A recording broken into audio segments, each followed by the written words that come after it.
Saudações, irmãos, irmãs e queridos visitantes. Vamos hoje estar em Salmo 119. Salmo 119, dos versículos 65 a 72.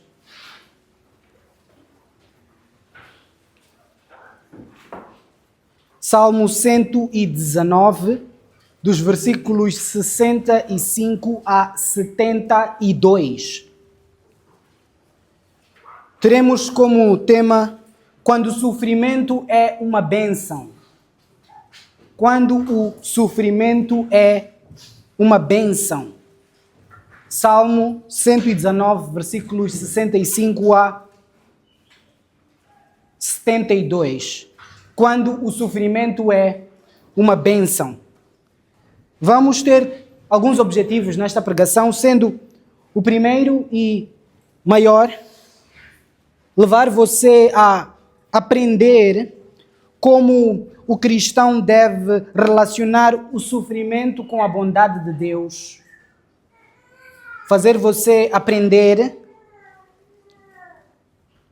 como o cristão deve relacionar o sofrimento com a bondade de Deus.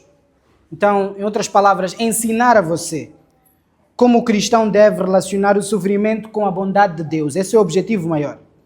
De maneira mais específica, vamos apreciar como este cristão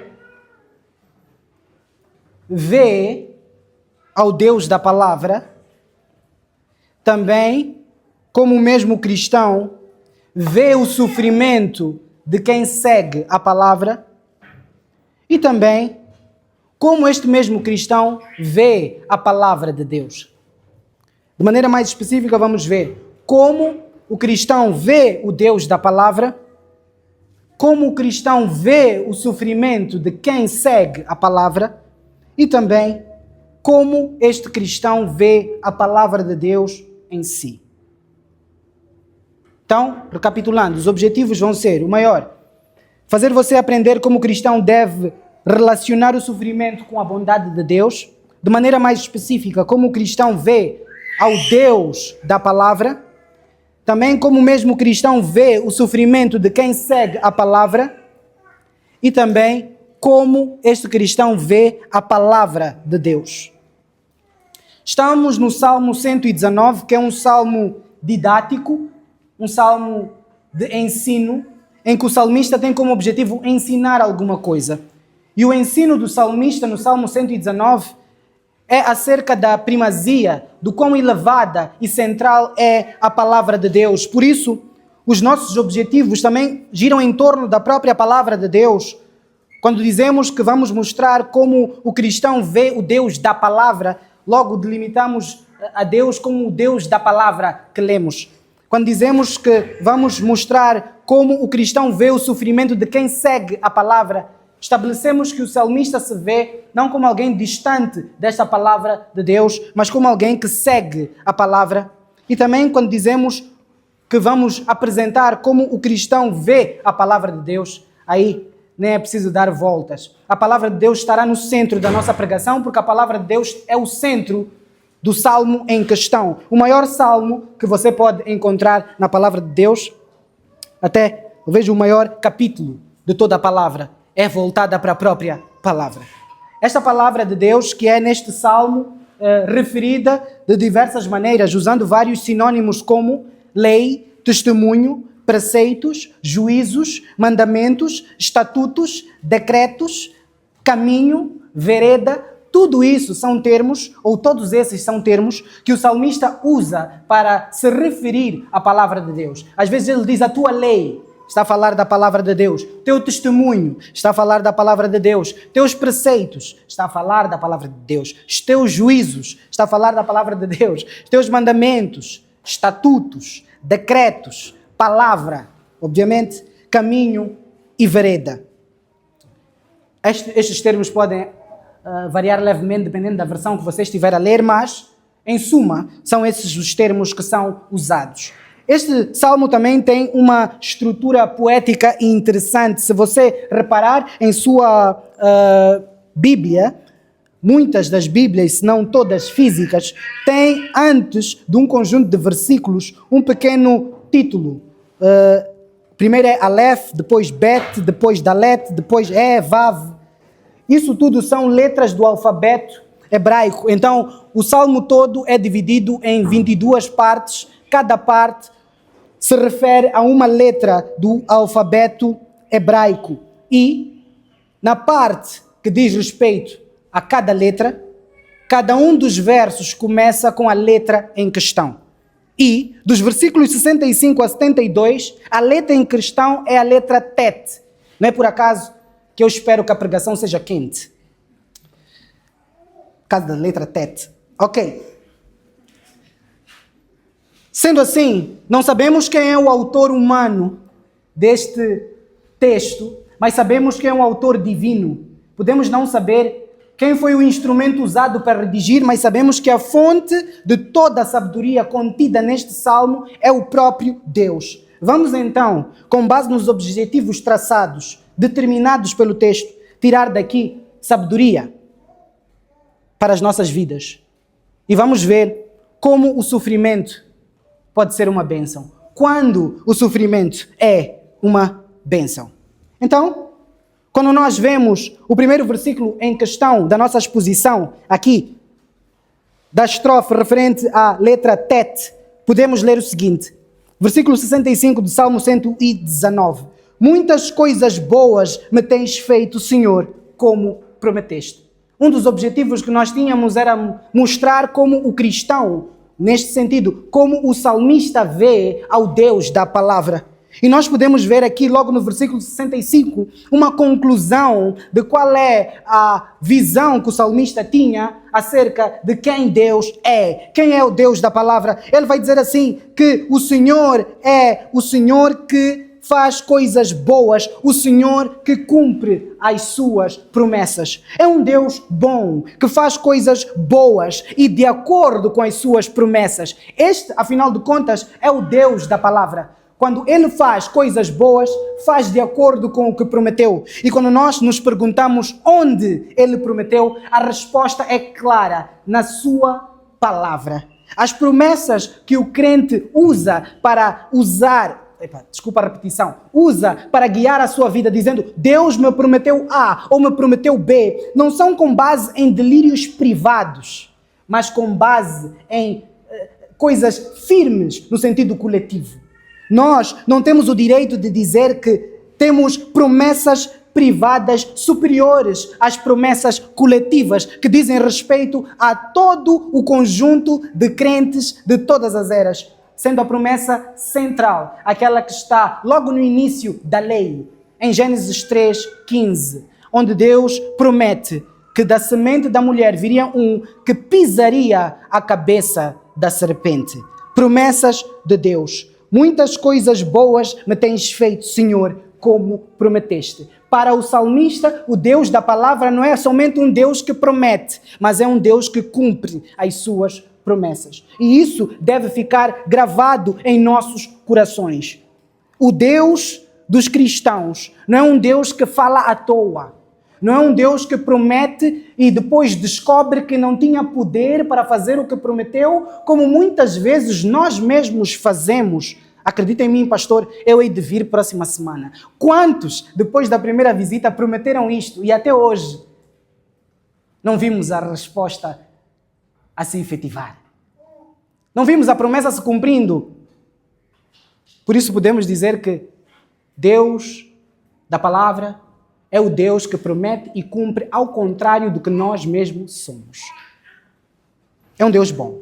Agora, quando Ele diz, muitas coisas boas me tens feito, Senhor, como prometeste, nós podemos logo começar a completar essas coisas boas com muitas coisas doces. E dizer assim, talvez o salmista tinha falta de filhos e o Senhor acrescentou filhos. Talvez o salmista tinha falta de emprego, o Senhor deu emprego. E ao ver o emprego a vir, a família crescer, ele diz, Senhor, muitas coisas boas me tens feito como prometeste. Não temos como negar que é realmente uma bênção ter a família a crescer, é realmente uma bênção ter a saúde a melhorar, é realmente uma bênção ter emprego. Mas, quando o salmista diz muitas coisas boas me tens feito, nós temos que aprender que coisas boas o salmista tem recebido de Deus com base no resto que o trecho nos vai ensinar. Vamos deixar o próprio salmista falar antes de precipitadamente tomar o versículo e completar com as nossas expectativas. Versículo 66. Ensina-me bom senso e dá-me conhecimento, pois creio em teus mandamentos. O salmista via a Deus como um Deus que não somente promete e cumpre, mas um Deus que também ensina coisas e capacita você a cumprir as coisas que Ele ordena.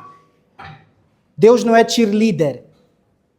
Cheerleader só fica lá fora do campo a dizer força, força, torcendo por você, mas não é capaz de impactar a você de forma direta e lhe capacitar para fazer alguma coisa no meio do jogo. Deus não é assim. Deus ordena você a fazer alguma coisa e capacita você.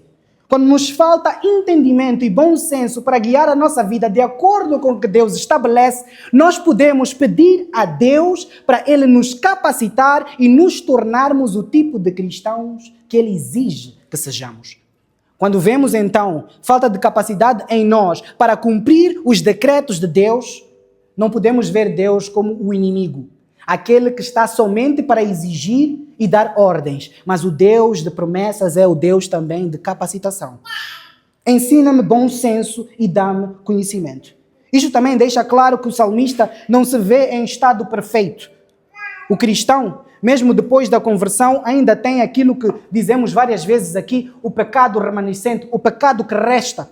Quer dizer que você ainda é um potencial perigo. Você é capaz de guiar a sua vida com falta de bom senso, tomar decisões tolas e lhe faltar conhecimento.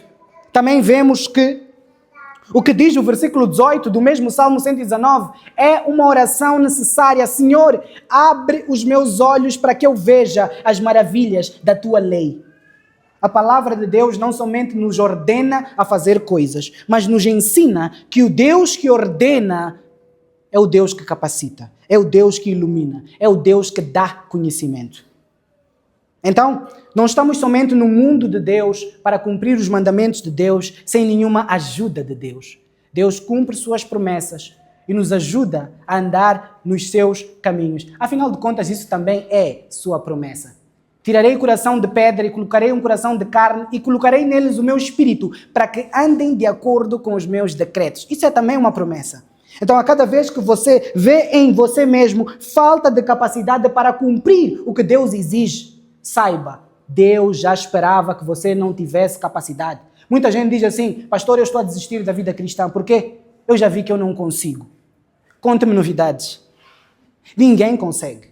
Por isso, a promessa dele é, colocarei o meu espírito para que andem de acordo com os meus estatutos. Quando vemos então falta de conhecimento e capacidade em nós, nos voltamos para o Deus que cumpre suas promessas, lembrando-nos que uma de suas promessas é capacitar o seu povo a andar em seus caminhos. Quem é o Deus da palavra? O Deus que cumpre suas promessas, que não é charlatão, não fala e depois só fica assim, você assistir. Mas é o Deus que capacita o seu povo, dá conhecimento aos tolos, aos ingênuos. Mas atenção, esse bom senso e esse conhecimento é um benefício dos eleitos, daqueles que creem nesta palavra. Isto não vem para os duvidosos, não vem para os murmuradores. Como diz Tiago, peçam a Deus sabedoria, mas não duvidem. Que aqueles que duvidam são inconstantes e não recebem coisa alguma. Isto é para aqueles que dizem, o Deus da palavra é real, eu creio nesse Deus e Ele cumpre as suas promessas e eu sou o cumprimento de uma das promessas de Deus. Ele disse aos apóstolos, vão por todo o mundo e preguem o evangelho a toda a criatura. E ele disse que estaria com eles, com os discípulos até o final dos séculos. Ele disse isso a 11 homens e hoje o cristianismo é a religião que tem mais seguidores em todo o mundo. É o Deus que cumpre as suas promessas. E você é uma promessa cumprida de Deus aos apóstolos.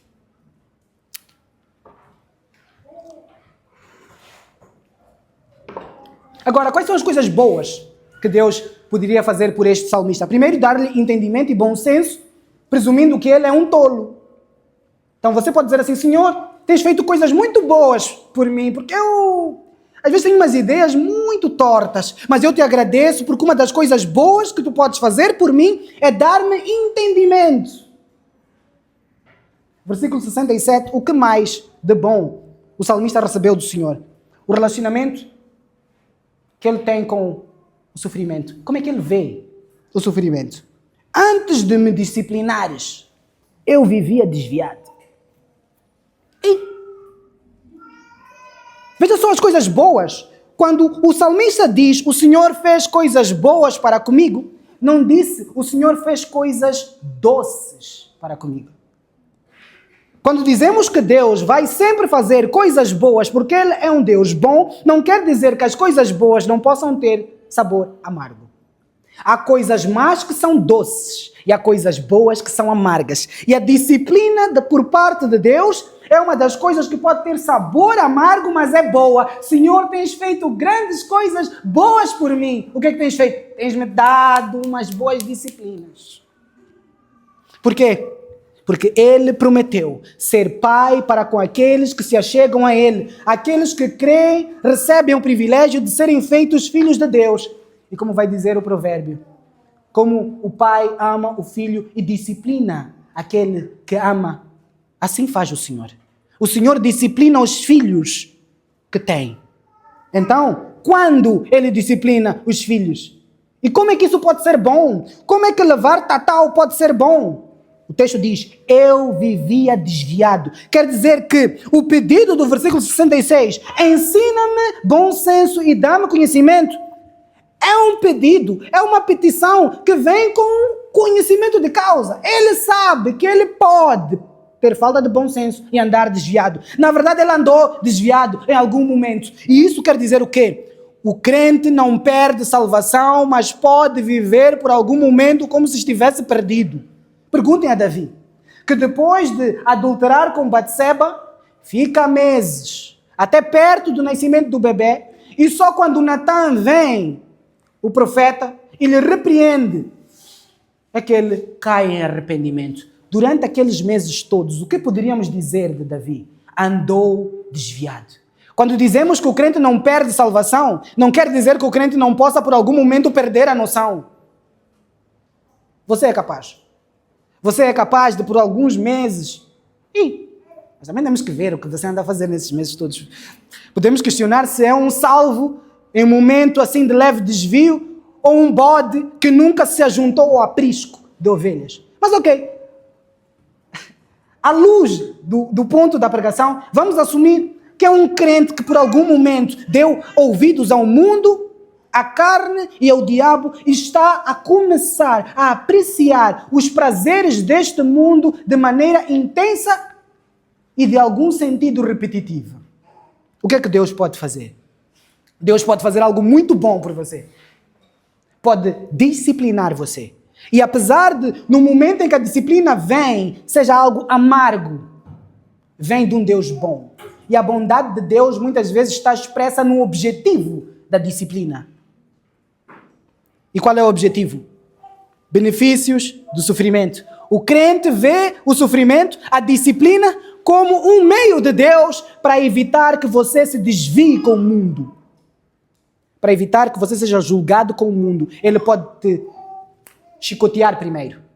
Como vai dizer o Salmo 23, famoso. O Senhor é meu pastor, nada me faltará. Deitar-me faz em verdes pastos. Eleva-me às águas tranquilas. Tua vara e o teu cajado me consolam. Você sabia que o pastor pode consolar a ovelha, evitando que ela caia nos consolos do lobo? Por meio do uso do cajado, da vara. Ora puxa, ora bate. Ora puxa, ora bate.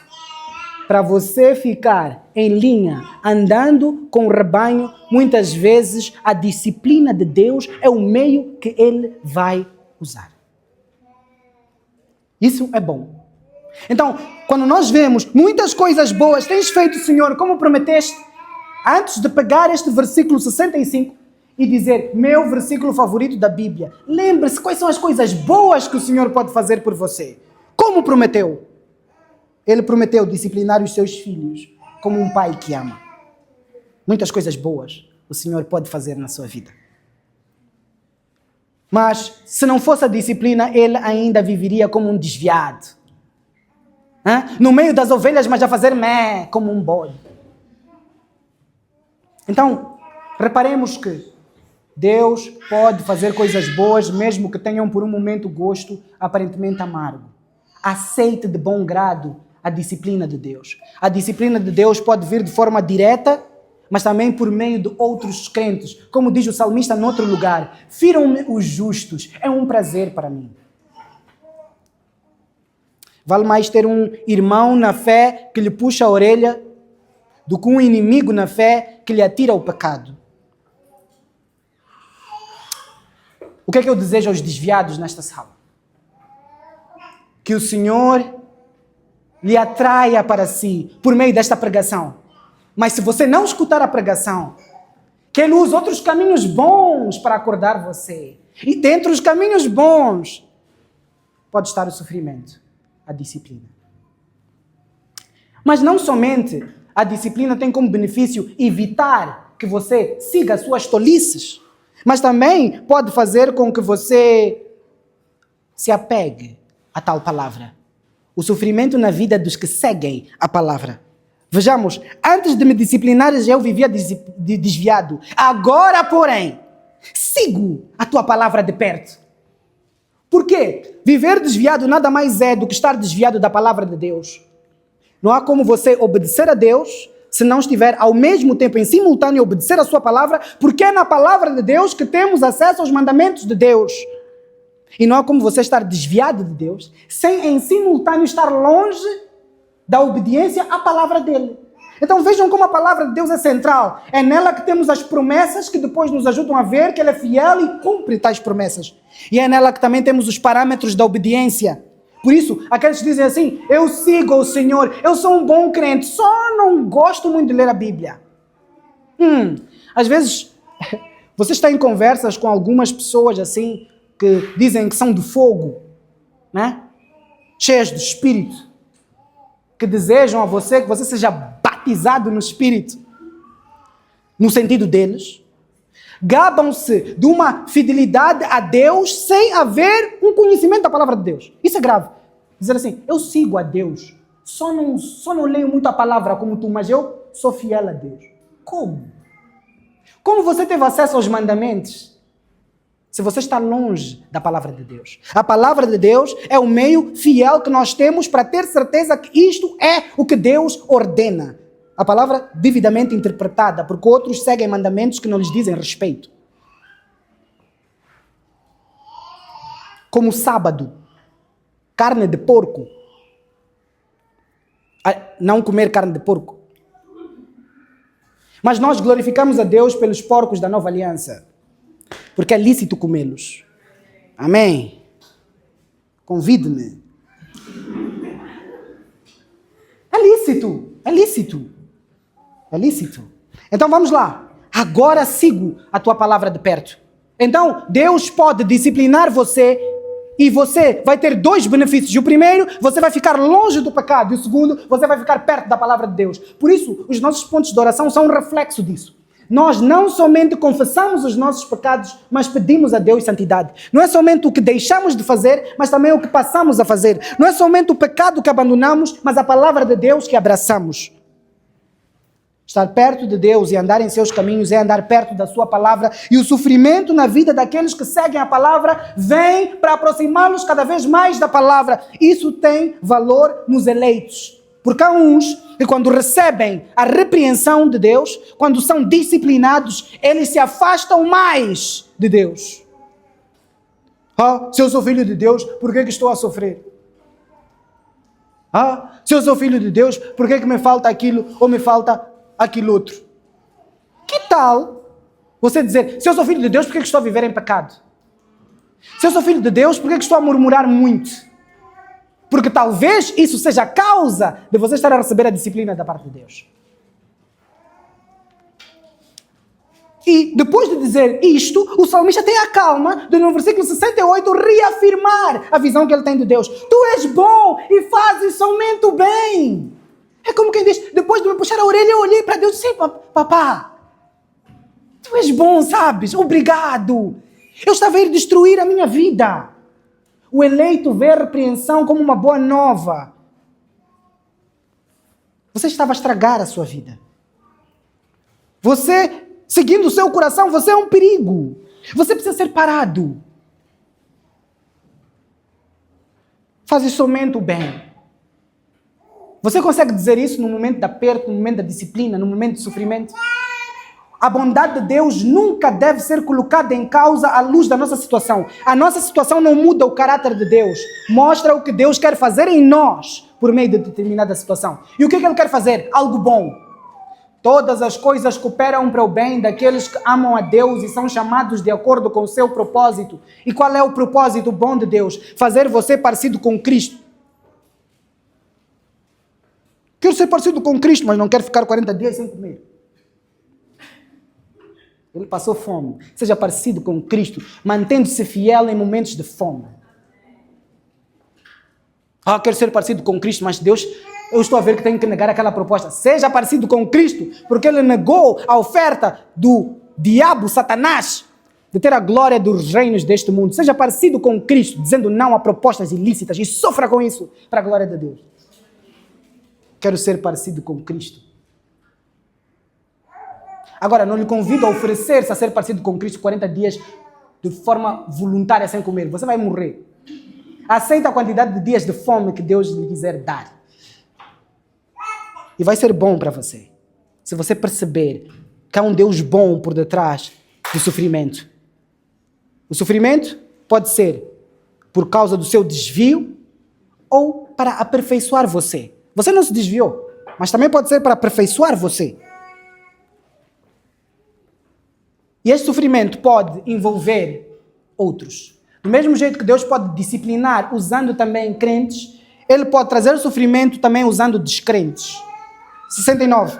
Os arrogantes mentem a meu respeito, mas eu obedeço às tuas ordens de todo o coração.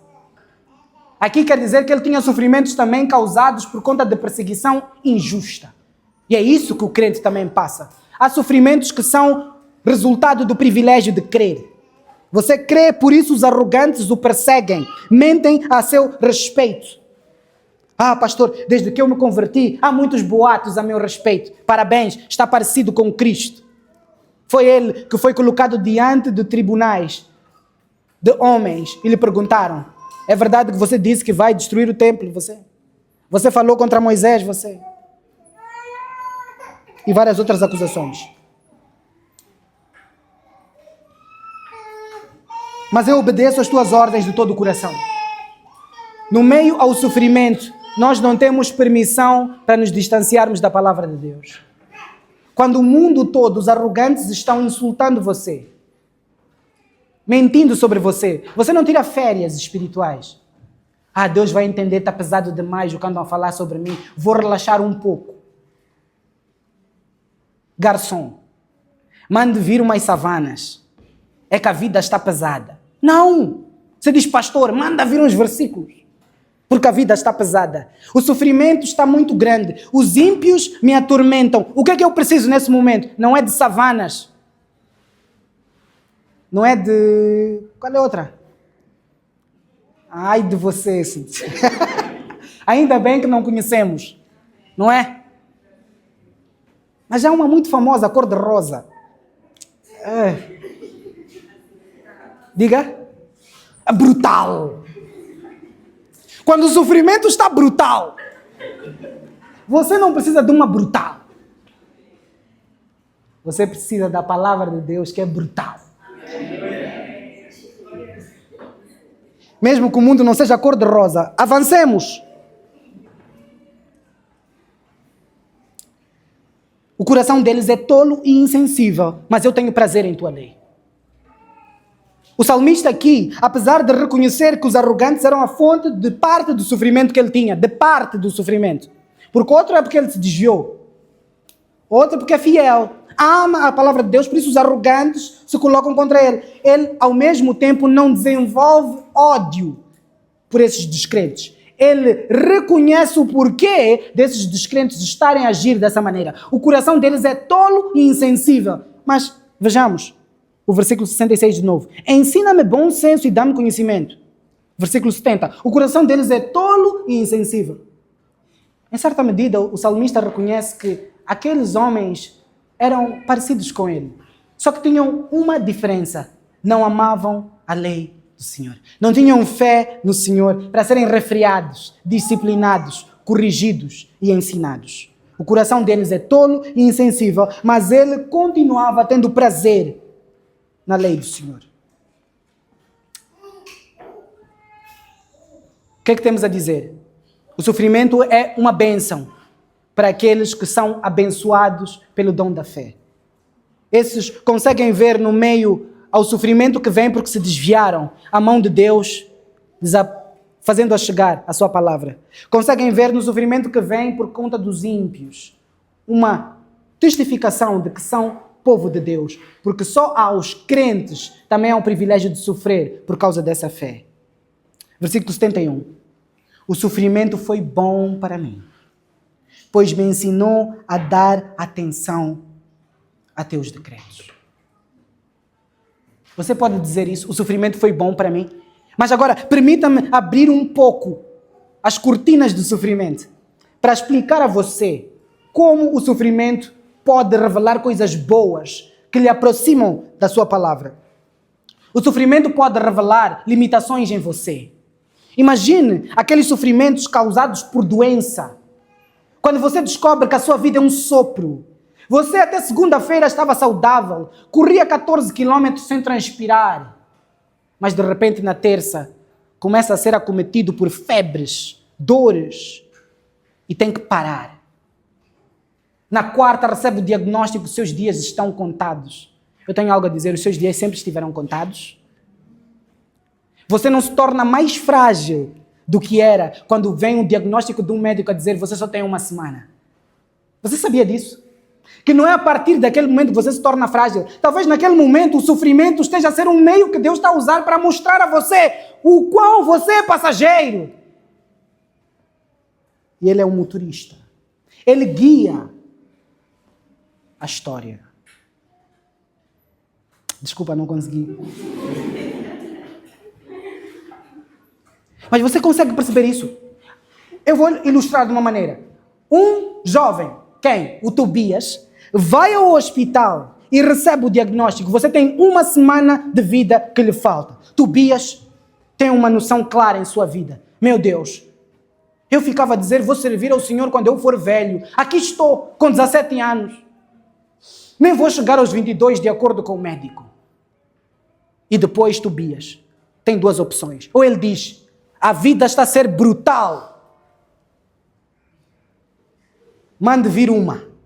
Enche a cara. Aí o sofrimento não fez nada. Ele é tolo e insensível. Ou Tobias acorda e diz assim, o sofrimento foi bom para mim. Agora eu vejo. Aqueles versículos que dizem a vida é como um sopro. Como valiosos. E eu me achego ao Deus da palavra e digo, eu quero a ti, Senhor. A minha vida pode acabar. A minha saúde definhar. Mas tu és minha possessão para sempre. Diga-me se Tobias não vai dizer a palavra foi, o sofrimento foi bom para mim.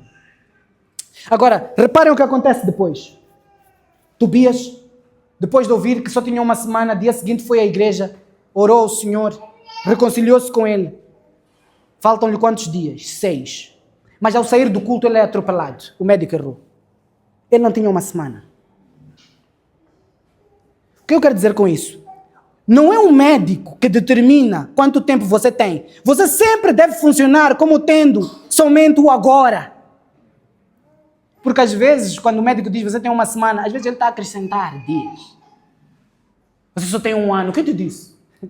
A realidade é que você só tem um agora deve permanecer em sua frente sempre.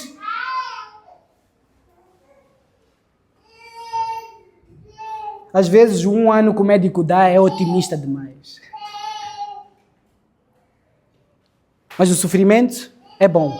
Mas também o sofrimento pode não somente mostrar as limitações suas, mas também as limitações daquilo que você coloca no lugar de Deus. Vejamos, Sandra era trabalhadora, fazia vídeos mostrando às pessoas como terem lucros elevados em seus empreendimentos.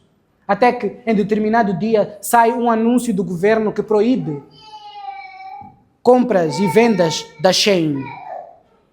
Sandra, do dia para a noite, sai de grande empreendedora, promissora, que faz vídeos para falar de lucro, mas depois descobre que o dinheiro vai-se num estalar de dedos. O sofrimento está a mostrar agora a limitação das outras coisas passageiras que não são Deus. Até que ela tem 2 opções. Ou se entrega à prostituição e faz a sua conta voltar a ser promissora. Ou se aproxima de Deus e diz: o sofrimento foi bom para mim, porque eu descobri que estava a servir a outro Senhor. Eu tinha outro como Deus, que não era o Deus da palavra. E este sofrimento ajuda, porque mostrou a limitação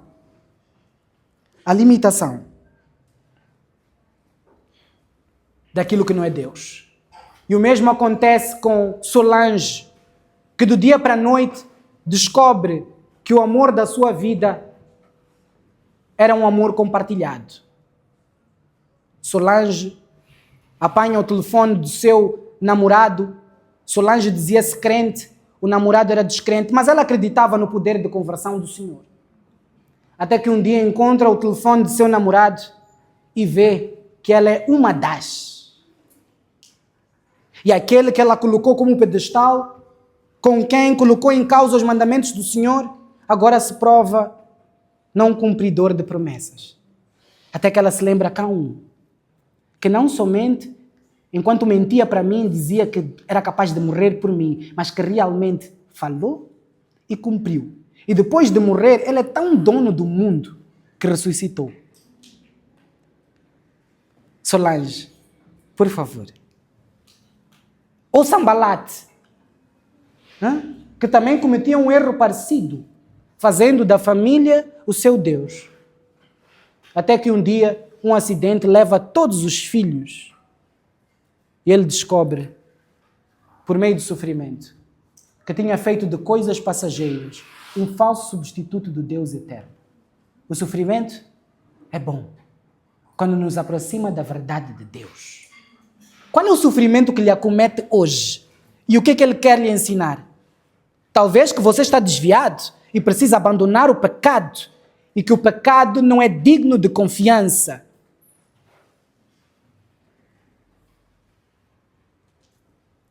Ou quer ensinar a você que Deus é mais permanente do que salários, empregos, casamentos, relacionamentos. O que é que lhe falta?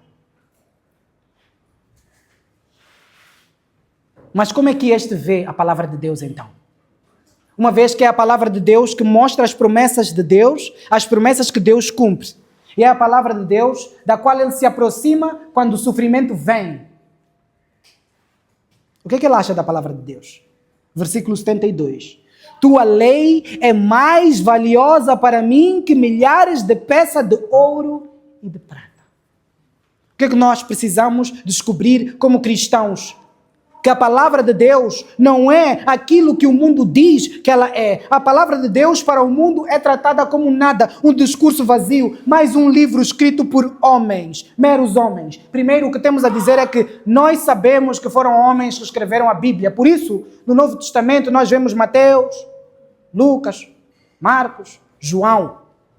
Aquilo não está escrito porque nós não sabemos que punhos humanos foram usados para redigir a palavra de Deus. Mas você ouviu bem. Punhos humanos foram usados para redigir a palavra de Deus. A questão não é que a Bíblia foi escrita por homens. Ela foi escrita por homens que recebiam a palavra inspirada de Deus. Que foram restringidos pelo Espírito Santo para não ver o seu pecado escorrer para a palavra de Deus. Em seus manuscritos originais, ela não tem erros. Ela é infalível e inerrante, perfeita. E aqueles que são crentes de verdade, quando ouvem outros dizer a palavra de Deus foi escrita por homens, olham de volta e dizem assim, também o seu livro de matemática, malandro. Mas nem por isso você deixa de segui-lo. Por quê? Porque você acredita que lá tem verdade. Ainda dizem ciência exata. Mas eu tenho algo a dizer. A Bíblia é mais exata que os livros de matemática. Quando os cálculos falham, os cálculos de Deus não falham. Então, você segue o livro de matemática porque ele é verdadeiro. Você não pergunta quem escreveu. Quem escreveu? Até porque o Ministério da Educação cometeu algumas gafes há algum tempo atrás. Mas a palavra de Deus é seguida por causa da verdade de Deus que está contida nele. Eu não quero saber se Marcos era loiro ou moreno, se João era alto ou baixo, porque o meu foco não está em João em si.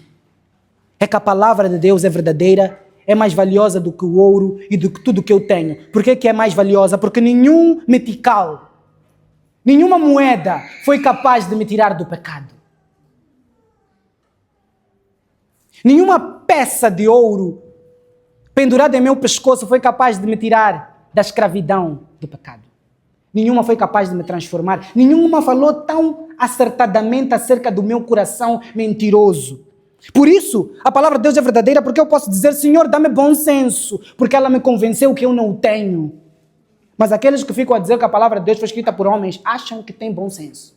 Só que ao dizer isso, mostram que não tem bom senso. Aquele que é crente não coloca em causa a palavra de Deus. Isso não quer dizer que se um homem decide começar a copiar a palavra de Deus, ele não possa errar em seu manuscrito. Se você amanhã lhe der uma caneta, você com sono vai começar a escrever coisas assustadoras. Até às vezes, a orar, você diz coisas assustadoras quando está com sono. Como andam os memes por aí. Eu te abençoo, Satanás. Mas nós acreditamos que o que foi escrito pelos autores bíblicos era a palavra de Deus sem infecção de nada. O que é que temos a dizer então? Quando é que o sofrimento é uma bênção? Quando ele visita a vida dos eleitos. Porque quando o eleito quer se desviar, Deus pode apresentar o sofrimento da disciplina, puxar a orelha deste, fazer as coisas na vida deste não andarem. Lembra-se daquele homem, como é que se chama mesmo? Jonas. Ele tentou desviar-se da missão que tinha recebido do Senhor. O Senhor mandou uma disciplina, um sofrimento apetitoso para o peixe, o grande peixe, que teve a permissão de sentir o gosto de Jonas, mas não de mastigá-lo. Você já percebeu isso? Você entrar na boca do leão e sentir que ele só está a chupar você por permissão do Senhor, que ele não mastiga você, porque o objetivo não é matar você, mas corrigir você.